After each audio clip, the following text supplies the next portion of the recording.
বিয়ে বাড়িতে ক্যাটারিংয়ে গিয়ে গোলাপ পেলাম, এটা কেমন করে হলো? তাহলে সম্পূর্ণ ভিডিওটা তোমাদের দেখতে হবে।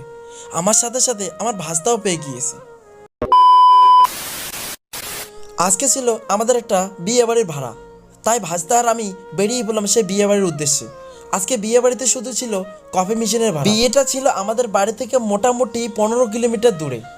তো ফাইনালি আমরা সে 15 কিলোমিটার অতিক্রম করে চলে আসলাম বিয়ে বাড়িতে। বিয়ে বাড়িতে এখনো পর্যন্ত কাজ কমপ্লিট হয়নি, এখনো পর্যন্ত মিস্ত্রি কাজ করতেছে। আর তার মধ্যে আমাকে ফোন করে ডাকতেছে যে তাড়াতাড়ি চলে আসো, লোক চলে আসে। এখনো পর্যন্ত বিয়ে বাড়ির কাজে কমপ্লিট হয়নি, তাতে আমাকে ফোন করে পুরো পাগল করে দিয়েছে।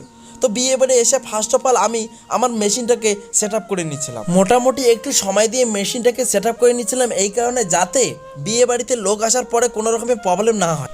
এদিকে মেশিন সেট আপ করে আমি বসে আছি, তখন বিয়ে বাড়ি থেকে আমাকে বললো এখন তুমি খেয়ে নাও, না হলে পরে তুমি সময় পাবে না। সেজন্য ভাস্তা আর আমি চলে গেলাম প্যান্ডেলে গিয়ে খাওয়ার জন্য বসে পড়লাম। মাথার মধ্যে যে ক্যাপটা দেখতে পাচ্ছ সেটা বিয়ে বাড়ি থেকে আমাদেরকে দিয়েছিল সেফটি। খাওয়া দাওয়া কমপ্লিট করে ডাইরেক্ট চলে আসলাম আমার মেশিনের কাছে এসে দেখি মেয়ে যেখানে বসিয়েছিল সেখানে অনেক ভিড় পড়ে গিয়েছে সেলফি খেঁচার জন্য। আমার মেশিনটাও একদম কোণের সামনাসামনি বসিয়ে দিয়েছিল।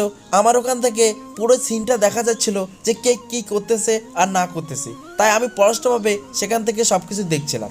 কোণের পাশে যে মেয়েগুলোকে দেখতে পাচ্ছ সেখান থেকে একজন এসে আমাদেরকে দুজনকে দুটো গোলাপ দিয়ে দিয়েছিল।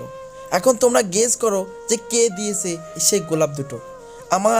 আমার ভাস্তার হাতে দুটা গোলাপ।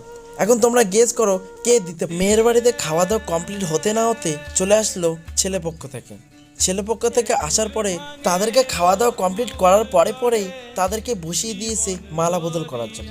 আর এদিকে কিন্তু মালা বদল অলরেডি কমপ্লিট হওয়ার পরেই মেয়ের পক্ষ থেকে বা মেয়ের বাড়ি থেকে যেগুলো দানপত্র পড়েছিল সেগুলো কিন্তু একটা একটা করে দিয়ে দিচ্ছিল। আজকের ভিডিও এতটুকুই, দেখা হচ্ছে নেক্সট ভিডিওতে।